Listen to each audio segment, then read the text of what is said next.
All right, today I have two somewhat difficult items to ship. So I'm going to only ship these in this video. And yeah, how many of you would like to ship that? Well, let me show you how it's done. Let's go.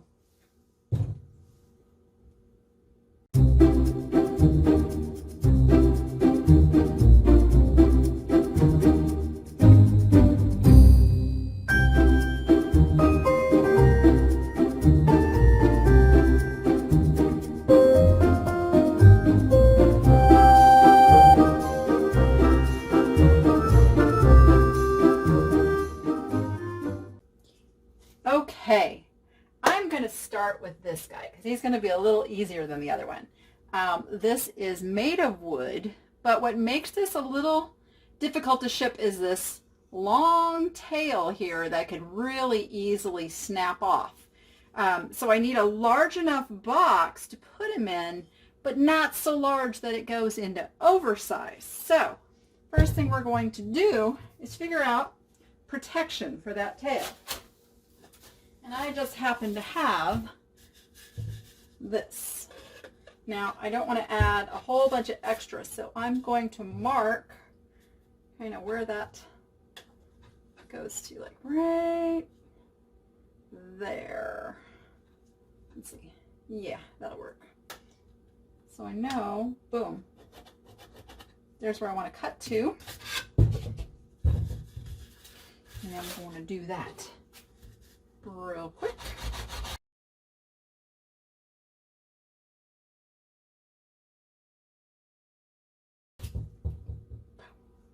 Okay. So I'm going to bubble wrap first so I have something to tape to with just a small piece, because the whole purpose of this piece here is just so I have something to tape that cardboard onto before I do all my final stuff. Okay.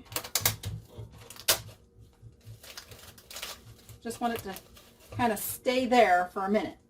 Now I'm going to get a bigger piece and start wrapping up the whole thing.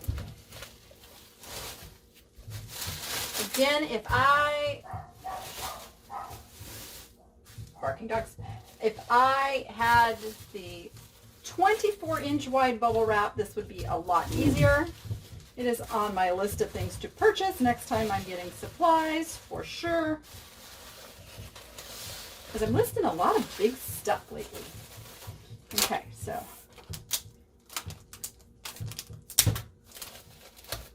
once that way, now I'm going to go the other way. And that's going to hold this in place as well.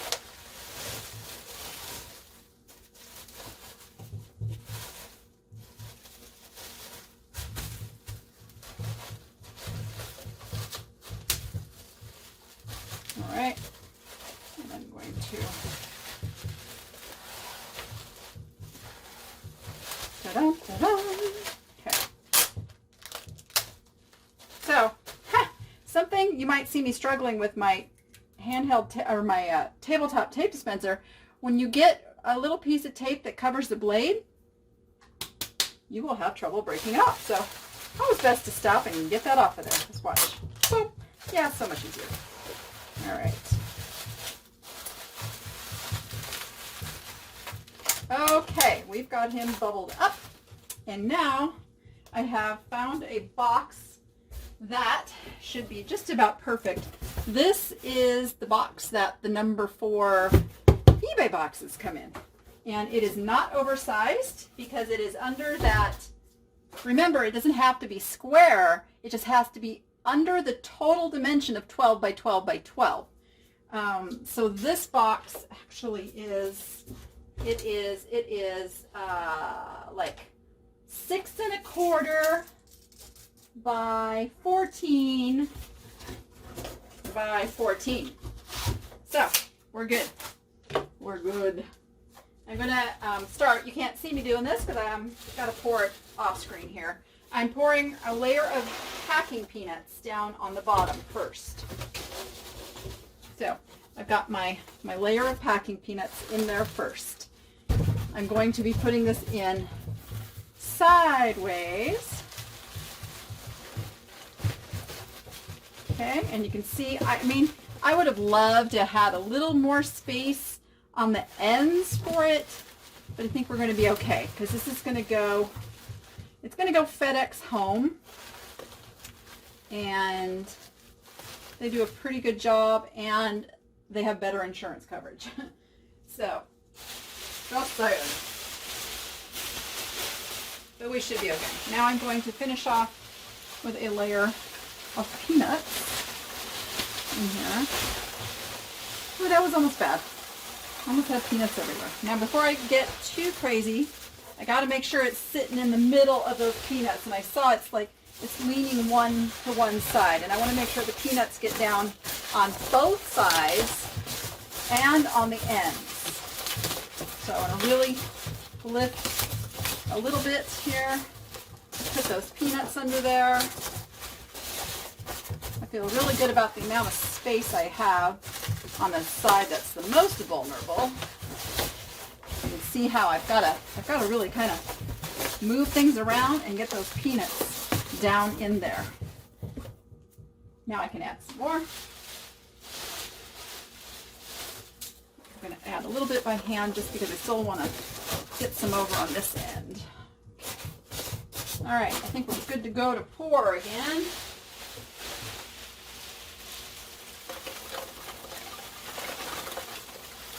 This is where pool noodles might have come in really handy too, but don't have any right now. I used them up on a piece of art. Okay, remember I want to have to squish this down, so I'm going to just make sure my peanuts are kind of overflowing, if they will cooperate. Come on, come out of the bag. They're like, no, we don't want to go. All right. Don't know why you'd want to stay in Vegas right now. There's nothing to do. Okay. So, you can see I have to like really squeeze these down. Boom. And boom. They're squeezed. They're in there. And now we will seal it up. Remember, I always go all the way around the box because when you go tape to tape, that is your best strength. And then I'll just put a couple more across the top just to make sure there's no flaps to get caught on anything. And it's just my little OCD thing, but I like to go once the other way too. I'm not going to worry about the old label because I'm going to put the new label right on top of it. So, boom, there it is. And I can shake it and there is no movement. And we know that is the Stingray. Just in case I forget. All right, I feel good about that. Now, this guy. Oh boy, this, it's not Capodimonte. It's actually another Italian brand called CPL, I believe. But it's got that same really super fragile pedaling. Oh, now I listed it for $60. I ended up taking a $40 best offer because I get to send it to California, so I don't have to worry about the oversize so much. Now, with something like this, I have peanuts in my hair. With something like this, I don't want to put the bubble wrap directly on this because there's a very high likelihood it's going to stick and break these off, and then I'm going to have an unhappy customer. So, I've thought about this and what I wanted to use, and I think my best bet is to use a poly mailer, if I can find the right size. Let me see if this is going to work. Nope, bigger, keep bigger, bigger, bigger, bigger. I have just about every size, so we're good. Don't need giant. Let's see. You know what? I could use this too. It doesn't have to be a poly nylon. It just has to be a bag so that the bubble wrap is not directly on top of the item.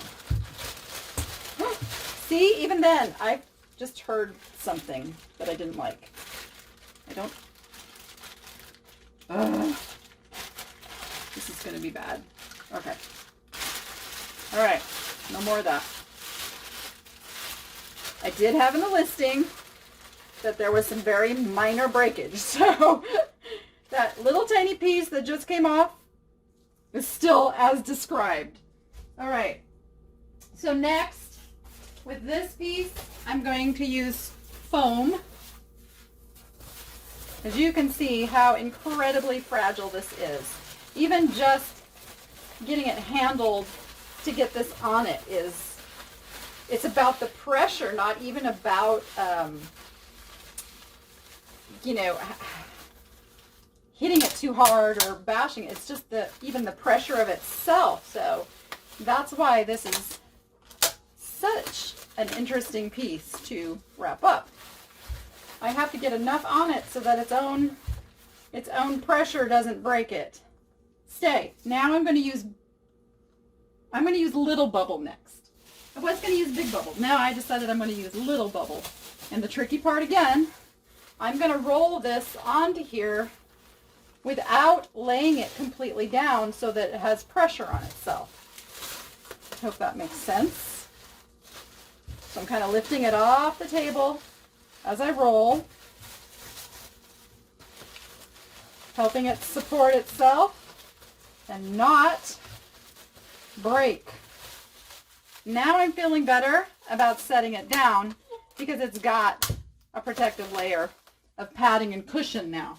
And then last but not least, I did find a few more pieces of my big bubble. I don't have the size piece that I would really like for this, but I think I have one that will go around at least once. I do. Okay, I'm happy with that. So now I've got some big bubble, and I'm going to see if I have a piece that can go around this way and just cover those edges. I don't have to go all the way around, just enough to, yeah. Just to get those edges covered. Yeah. Okay, now I've got the beginnings of my package. Now, I am going to double box this. I found a box that I believe, I'm hoping, I did not account for using quite this much bubble. And now I got to remember where the bottom of this is. Let's see. Wait. Okay, so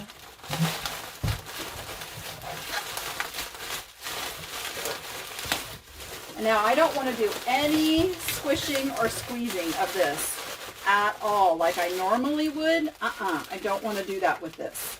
So I'm going to put a little bit of cushioning on either side, and I'm not even going to use peanuts.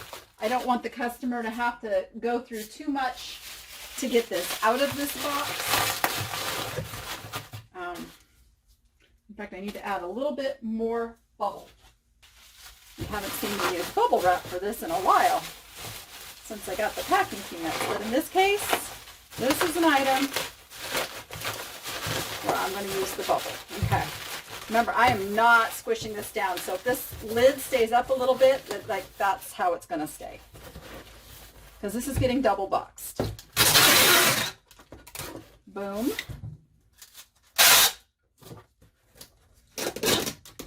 And boom. Okay. Go across here.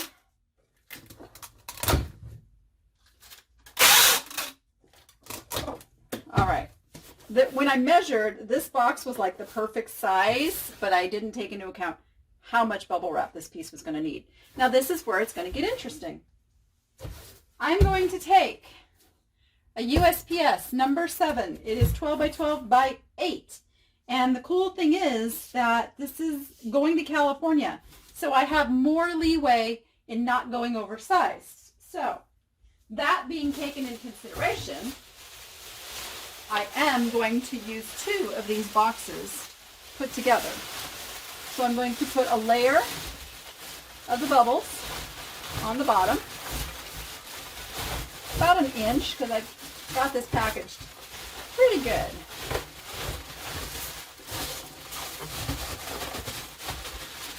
All right, I'm getting low on the bag, so the bubbles are not coming out as, the peanuts are not coming out as easily as they did before. Okay, I want a nice even layer. Now, I'm going to put the heavy end in first, which is the bottom of the piece. Now you can see I'm going to have a really nice peanut layer all the way around this. But first, what I have to do is get my other box on there. So I take a second of the same size priority box, and this will be a very snug fit. And I place it on it. And the hardest part is getting these little corners to go down. So you just work with it a little bit. Get it on there. There we go.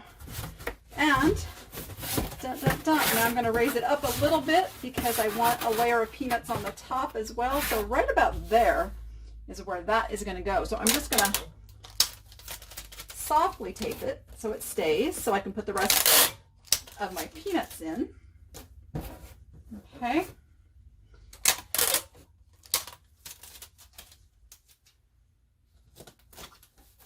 Okay, this is called Frankenboxing, by the way. So now I need to put the rest of the peanuts in. Keep that package in place. And I realize as I turn my back and talk, you guys can't hear me very well. I noticed that when I was editing another video, but hopefully you heard me.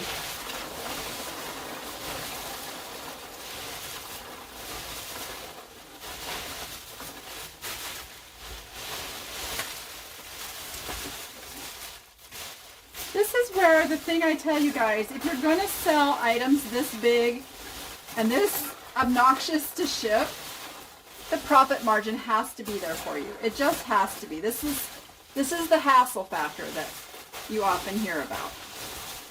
This is not worth doing, you know, for a $20 item. It's just not. I mean, unless you really enjoy going through this process, me personally, no.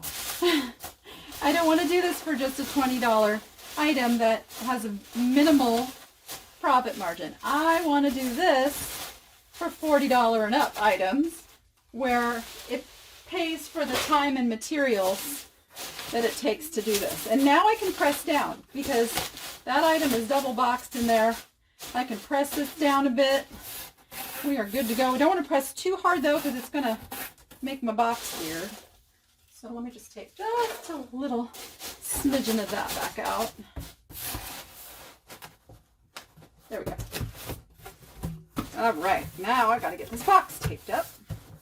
And I'll do this almost like I do every other box. I'll just go round and round. And around we go. Where I stop? Actually, I do know. All right, that way once. And then I'm going to go this way.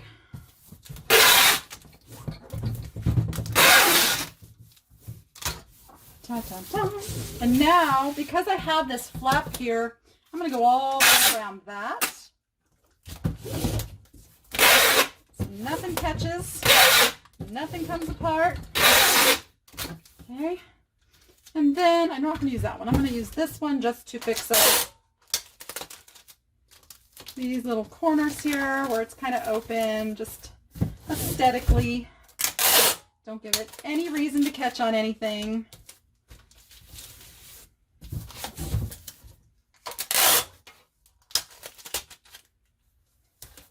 Now, if it turns out that FedEx Home is cheaper to ship this item, I can put this in a poly bag. FedEx will still take it and it'll be on its way. And no, I don't feel guilty because I spend thousands of dollars a year with the USPS for these boxes. So that's it. Accomplished. Done. Big item on its way. Actually not so big as just super delicate. So Are you afraid of shipping something like this? If so, I hope I can help you get over that fear and you can get those high profit, awesome things listed and get them shipped. And with that, go be profitable and make it fun. See you on the next one.